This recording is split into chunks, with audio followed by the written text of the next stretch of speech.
الحمد لله نحمده ونستعينه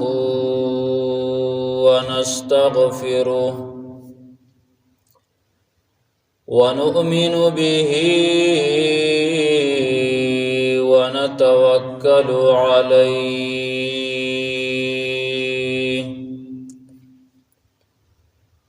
ونعوذ بالله من شرور أنفسنا ومن سيئات أعمالنا من يهده الله فلا مضل له ومن يضلله فلا هادي له وأشهد أن لا إله إلا الله وحده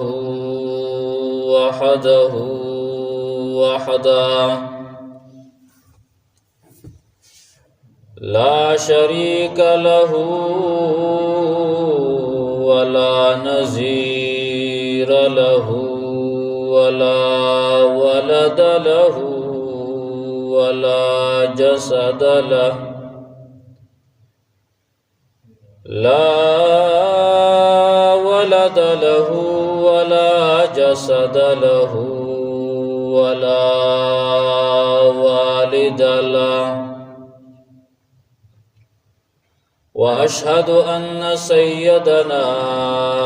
وسندنا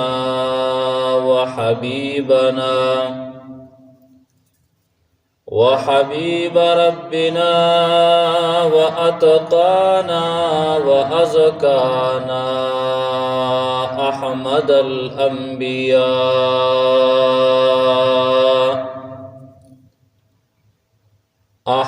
الأنبياء محمد صلى الله تعالى عليه وسلم. أما بعد فأعوذ بالله من الشيطان الرجيم. بسم الله الرحمن الرحيم.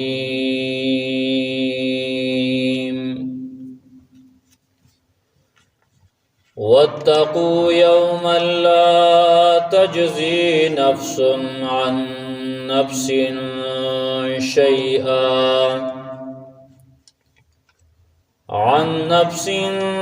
شيئا ولا يقبل منها عدل ولا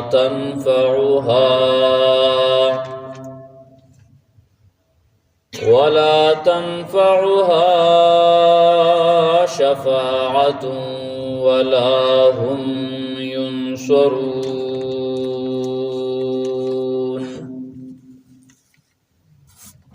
وقال تعالى: إن الذين كفروا بعد إيمانهم ثم ازدادوا كفرا لن تقبل توبتهم وأولئك هم الضالون.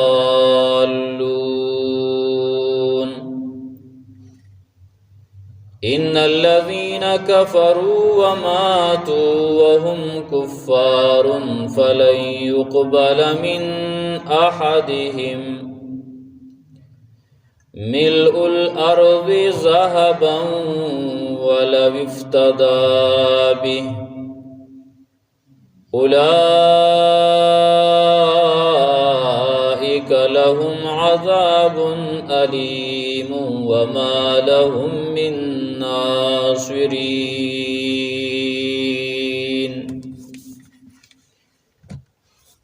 وقال رسول الله صلى الله تعالى عليه وسلم: نعمتان مغبون فيهما كثير من الناس الصحة والفراغ أو كما قال رسول الله صلى الله تعالى عليه وسلم سبحان ربك رب العزة عما يصفون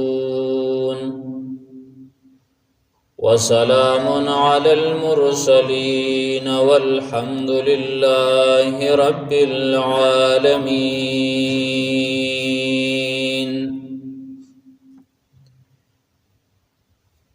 زما عزتمندو مسلمانانو حاضرینو و بار اوریدونکو نارینو زنانو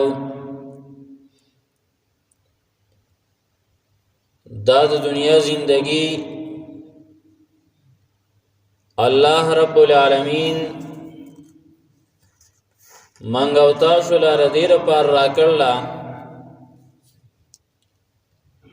چې پدې کې موږ د آخرت د پاره تیاری وکړو، د برزخی زندګۍ د پاره، د اخروی زندګۍ د پاره تیاری پدې کې وکړو. او دا زندگی دا الله رب العالمین د طرفه یو نعمت دی. و بعضی بختور خلق تاسی چې د دې زندګۍ د دې نعمت قدر وکي او د دې شکر ادا کی او په دې کې هغه اعمال وکي چې کم د مرګ نه وروسته په زندګۍ کې پکار راځي. او بعضی انسانانو کې داسي په دې لګو مزو باندې او په دې لګو خوندونو باندې او دا د دنیا د لګ زندگی چې دې ته متاع ویل شوی دی یو څکه ده، په دې کې دومره ورډوب شي چې آخرت والا زندگی تیری او تر دې چې کله دغه انسان له ملک الموت راشي او د نسا اخلي روح ته اخلي، نو دغه ټیم کې د انسان بیا ارمانونه کوي، افسوسونه کوي، سوالونه کوي، یا الله مالک ایثار کا لگ میں ورستو کا، الله پلان کې عمل مینه دې کړي، پلان کې مینه دې کړي. خو هغه ټیم بیا ټیم د خلاصي نه وي، هغه وخت بیا داسي چې پای کې د مهلت نه وي، هغه بیا یو سکند نمخ کې کېدی شي او نه یو سکند رستو کېدی شي. او چې الله رب العالمین کم لیک مقرر کړی دی، د څنې مقرر کړی دی، په کم ځای کې مقرر کړی دی، هغه به خامخا کیږي، د هغې نه به خلاصې نه وي. د سلیمان علیه السلام واقعاتو کې راځي سلیمان علیہ السلام په دربار کې یو کس ناسو او په دې کې ملک الموت راغی، دغه سړی ته ډېر ډېر قتل دسه د غرض په تور باندې ورته قتل، لکه د سره سکاری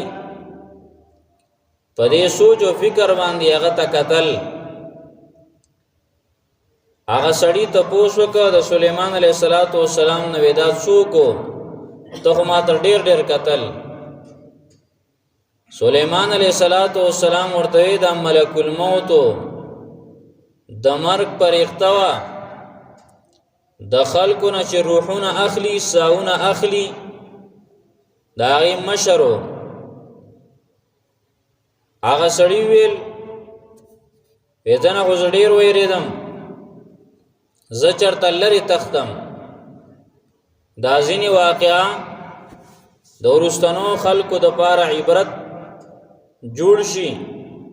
چې د مرګ نه تېښته نشته سلیمان علیه السلام د الله پیغمبرو هغه ته پته وه چې دا سړی د مرګ نه بچ کېدی نشي د مرګ نه تښتېدی نشي خو هغه ویې ځه چې ته وې چې زه لرې تښتم یو بندوبست به درله وکړو د هغه هوا تابع وه هوا ته یې حکم وکړ وی دا اوچت کئ او ډیر لرې ځای کې دا واچوئ هوا اوچت که ډیر لرې ځای ته یې ویوړ یو جزیرې ته هلته هغه سړی چې څنګه په هغه جزیره باندې کوز شه هلته کېناستو ملک الموت ورغی او د هغه نه روح واخیستو ساه یې ترې واخیسته دا ملک الموت و سلیمان علیہ السلام خواله بیا راغی هاتې تپوس وکړ یو کسو ستا نه یېرېدلی و تا ورته ډېر ډېر کتل هغه ویرېدو او د هغه ګمان دا و چې د مرګ نه به بچ شم د هوا په ذریعې سره موږ لرې وړی دی د هغه څه وشو او تا ورته ولې داسې ډېر ډېر کتل ملک الموت ورته وایي وجه دا وه د الله پیغمبره ما ته الله رب العالمین حکم کړی و چې د دې سړي نه ساه واخله د دې سړي نه روح واخله خو په پلانکي ټیم باندې په پلانکي ځای کې ته واخله دلته به یې نه اخلي بل ځای به یې نه اخلي پلانکۍ جزیره کې به د نه ساه اخلي په پلانکي ټیم باندې نو زه چې رالم دا سړی ستا په خوا کې ناست نو ما وی چې هغه جزیره او د دې ځای په مابین کې خو د یوې میاشتې مزل دی او ټیم ډېر کم دی څنګه به د نه زه روح اخلم او ساه به اخلم زه دې ته حیران وم نو دې سړي ته مې ډېر ډېر ځکه کتل د الله په کارونو خو ملایک هم نه پوهېږي ملایکو ته هم د غیب و علم نشته هغې خو د اډر تابع دي چې الله رب العالمین ورته څه حکم کوي وی ما ته دا په ذهن کې وه چې دا سړی به څنګه زه به د هغه نه ساه اخلم او هغه ځای کې دا به څنګه رسیږي په کومه ذریعې سره ځکه دنیا کې اسبابي د اسبابو موافق کار کیږي وای د هغې دغه ترتیب وشه اقه ټیم ته هغه سړی الله رب العالمین ورسو هغه جزیرې ته او هلته دې ما ساه واخیستو نو د دې نه خلاصې نشته دی او دغه زندگی د دنیا چې څومره ده دا د دې لپاره میلاو ده چې په دې کې الله رب العالمین راضي کړلی شي الله رب العالمین خوشحاله شي او د الله رب العالمین بندگی وکړلی شي د دې وجې نه رسول الله صلی الله علیه وسلم فرمایي وای نعمتان مغبون فیهما کثیر من الناس دو نعمتونه داسې دي چې پای کې ډېر خلک تاوان کې پراته دي تاواني دي تاوان هغې کړی دی په دغه نعمتونو کې یو دی الصحت صحت دویم دی والفراغ فراغت چې د انسان فارغ دی یو نعمت انسان باندې د صحت ته چې په دغه زندګۍ کې داشتا صحت چاله الله رب العالمین ورکړی دی د دغه صحت کې د الله رب العالمین بندګي وکي خو چې د الله بندګي نه کوي نو دغه کې تاوان وکا بیا چې بیماری پر راشي هغه شان بندګي نشي کولای تش ارمانونه کوي بیا د ارمانونو نه بغیر بیا څه نه وي کنه ډېر داسې خلک شته هغوی په کټ پراته دي خو هغوی ارمان کوي کاش چې زما دا بیماری نه وی ما به دا کار کړی او دا به مې کړی او دا به مې کړی هغه کارونه وای او دا کم چې روغ دي هغوی ته هم قاري چېرې تیو د دې نه ولې څه پیدا نه اخلي او چې کوم روغ دي هغې څه قدر نشته هغوی د دې نعمت په سوچ کې نه دي هغوی وایي دا څه خبره نه ده خو هغه خلک چې د هغې نه دا نعمت اخیستی شوی دی هغوی په ارمانونو دي په افسوسونو دي نو چې ارمان کې افسوس کې د هغې نه مخکې دا پکار دي او دویم فراغت دی چې الله رب العالمین تعالی وخت درکړی دی زندگی تعالی د دنیا درکړله نو د دې زندګۍ قدر وکړه د دې نعمت قدر وکړه او د دې شکر ادا کړه او په دې کې هغه کارونه وکړه چې آخرت کې ته هغه په کار باندې راځي د مرګ نه وروستو زندګۍ کې هغه په کار باندې راځي کنه ګوره یاد وساتئ چې کله د دنیا دا سفر ختم شه او دا سترګې زمونږ پټې شوې او دغه شان د زنکدن سلګۍ مونږ ووهلې ملک الموت رانه دا روح واغسته خلکو زمونږ خپې او لاسونه سم کړه غسل راله راکړی شه او زمونږه په پوزو په غوږونو کې مالوچ کېښودی شو کفن رانه چاپېره شه جنازه را باندې وکړلی شوه قبر کې دفن کړلی شو نو زما عزتمندو هغه څه به په کار باندې راځي چې اوس دې کړلي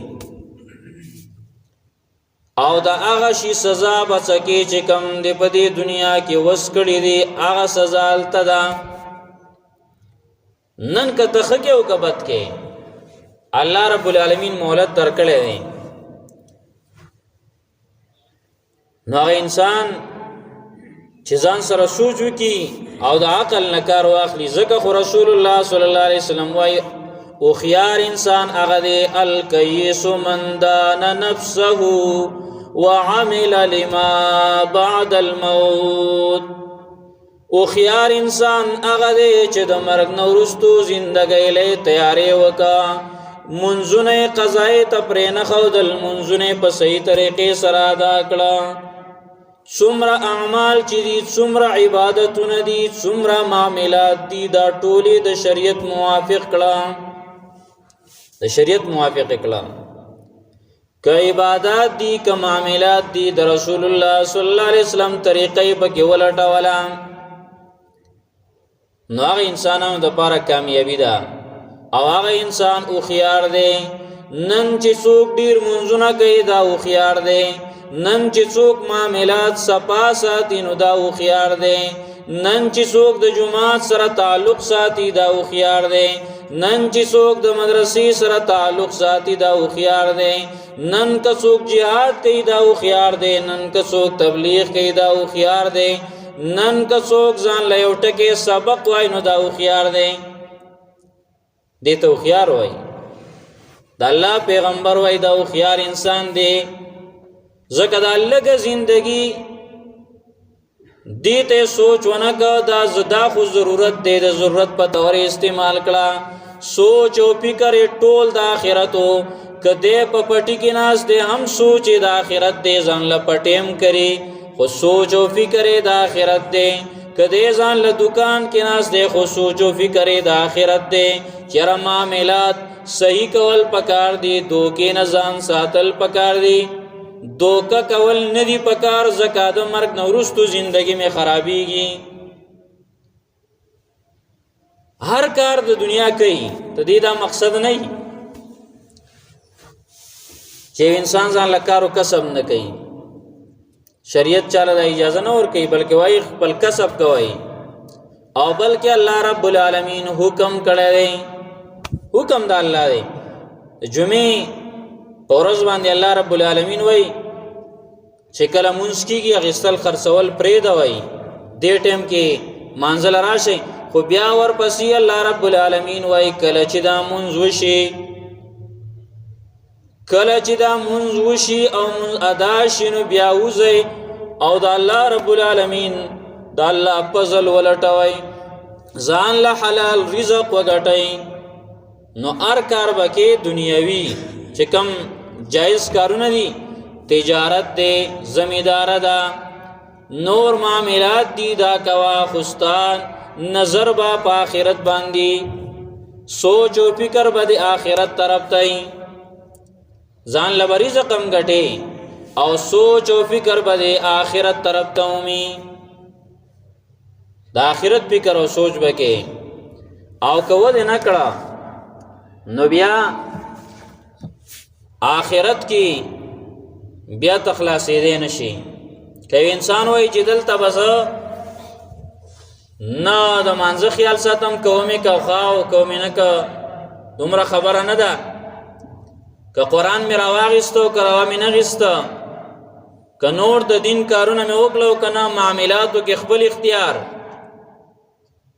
غم خاضی کې خپل اختیار کوم او هلته مې بیا مزید نه دا نشي کېدی دا نشي کېدی او ګوره په هر یو کار کې که څومره کارونه عبادت زمونږ ولې نه دي د ټولو کې د رسول الله صلی الله علیه وسلم طریقه هغه قابل قبول لا چې د نبی علیہ السلام طریقه نه هغه قابل قبول نه دی مونږ دی ولې نه دی کړی او چې د نبی علیہ السلام په طریقه نه دی نه قبليږي جهاد د رسول الله صلی الله علیه وسلم په طریقه نه دی نه قبليږي تبلیغ د نبی علیہ السلام په طریقه نه دی نه قبليږي علم اغا علم شرعی علم صحیح طریقې سره علم چې کوم پیغمبر داغي تعلیم ورکړی دی هغه شان نه قبليږي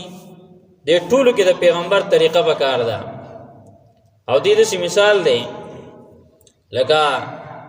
سکول کې یا مدرسه کې مثال په تور باندې سکول کې دا سوشي چې یو پرچا ماشوم ته کې خودلې شي او په پرچا کې لیکلي چې ته د مثلا د موټر سایکل شکل جوړ کا داغي تصویر جوړ موټر سایکل جوړ کا په دی باندې دا پرچا وګوري چیرې موټر سایکل خوري آسان دی او زه ټرک جوړوم وز دغه د موټر سایکل نه غټ شي جوړ کا ټرک یې جوړ کا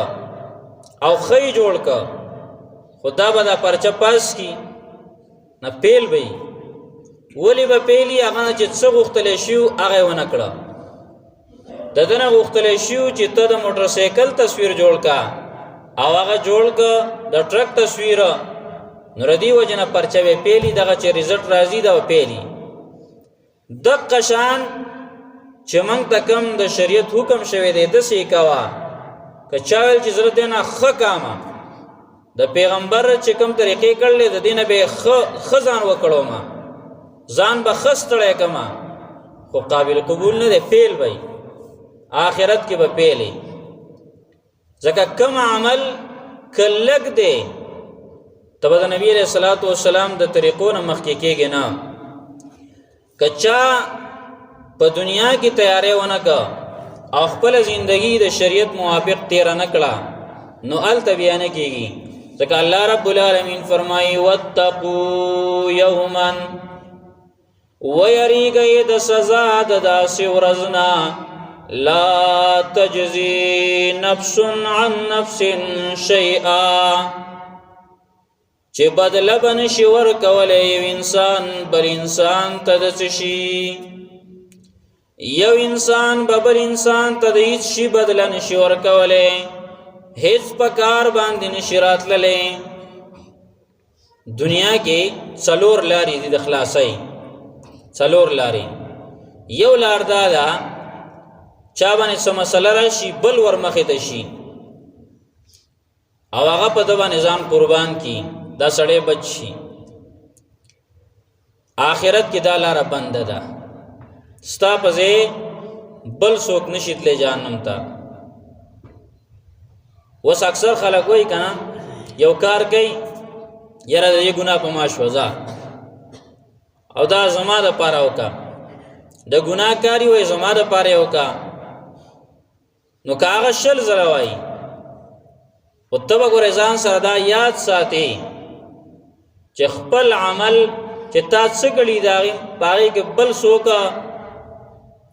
هغه دغه چیز خبره وکړه دی خپل ګناهګار شه، خو ستا د ګناه د وجې نه بل نشي تللی، خپلې ګناه پیټې او په خپله وړي. دویمه لار دا ده دنیا کې چا باندې مصیبت راشي، مشکل راشي، نو هغه انسان هغه څه رشوت ورکي، جرمانه ادا کي، څه روپۍ ورکي. آخرت کې دا بنده ده، دا نشي کېدلی. درېیمه لار په دنیا کې دا ده خلک ضمانت وکي، سپارش وکي. آخرت کې دا بنده ده د کافر دپاره. هغه چا دپاره اجازه شته د سپارش چې مسلمانی او کم شرایط چې د سپارش دپاره دي، لکه اوس د نبی علیه الصلاۃ والسلام شفاعت به هغه چا ته کېږي چې نبی علیه السلام په طریقه خو ژوند تېر کړی که نه. داسې اعمال د ګناهونو په وجه باندې که دی بیا جهنم ته ځي نو د هغه سپارش کېږي، خو د هر چا نه بلکې چې چاله الله اجازه وکړي. او څلورمه لار په دنیا کې دا ده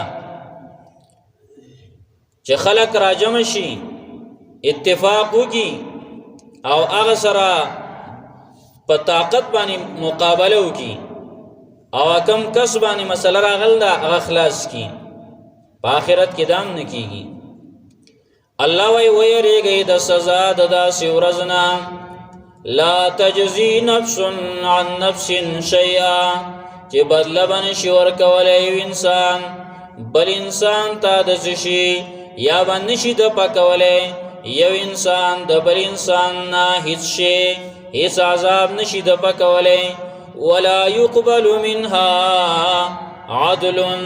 او نبا قبول شي د انسان نه جرمانه او رشوت. ولا تنفعها شفاعت او نبا پیدا ورکوي دلرا سپارش. ولا هم ينصرون او نبا دیو سره مدد کولی شي، نبا ور سره مدد کولی شي چې کله د الله خبره نه ده منل. او ګوره دا پیډیا او جرمانه دا داسې لږه نه. الله رب العالمین قرآن کریم کې مختلفو ځایونو کې الله رب العالمین وایي، لکه یو سورت آل عمران کې دا د 3 سپارې په آخره کې الله رب العالمین وایي وَإِنَّ الَّذِينَ كَفَرُوا وَمَاتُوا وَهُمْ كُفَّارٌ فَلَنْ يُقْبَلَ مِنْ أَحَدِهِمْ مِلْءُ الْأَرْضِ ذَهَبًا وَلَوِ افْتَدَى بِهِ أُولَئِكَ لَهُمْ عَذَابٌ أَلِيمٌ وَمَا لَهُمْ مِنْ نَاصِرِينَ. یقیناً هغه کسان چې کفر یې کړی دی او د کفر په حالت کې دی مړه شي، د بې ایمانۍ په حالت کې مړه شي، د خپل ایمان قدر وکړي او د الله رب العالمین نه سوال کول چې مرګ هم په ایمان راشي. ځکه ځینې کارونه داسې دي چې هغه انسان د آخر خاتمې د بدوالي سبب ګرځي. سړی کافر مري، گمراه مري، داسې کارونه شته، د هغې نه ځان بچ کول. الله رب العالمین فرمایي ځینې خلک هغه کسان چې کفر یې کړلی مړه شي او په دق وهم کفار یبدیو په حالت د کفر کې، د کفر په حالت کې ورله مرګ راغی، نو که هلته لاول خو کېدی نشي ځکه چې هلته چا څه شته نه خو الله وایي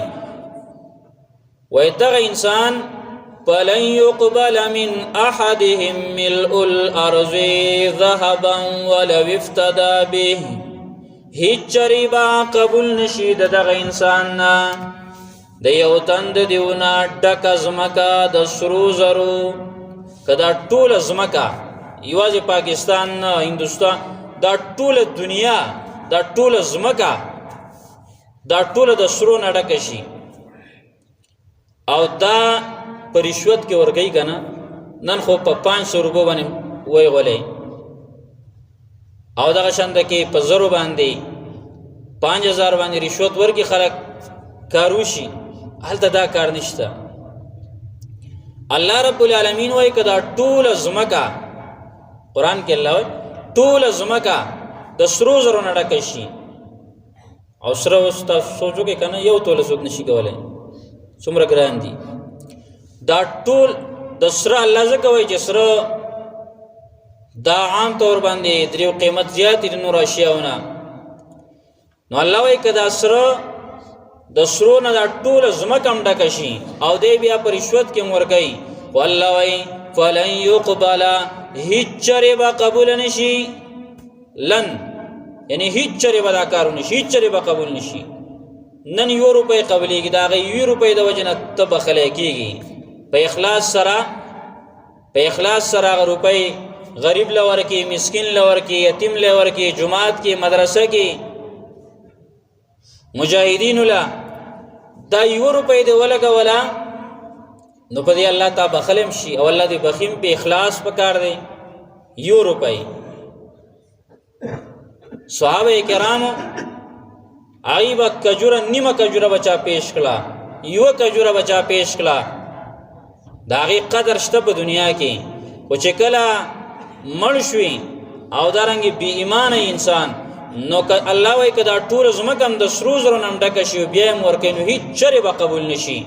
اولئک لهم عذاب علیم دغه کسان دیو دپاره عذاب دی دردناک وما لهم من ناصرین او نبی د دیو د پارا څوک امدادیان مدد به څوک نشي کولای الله تبارک وتعالى دی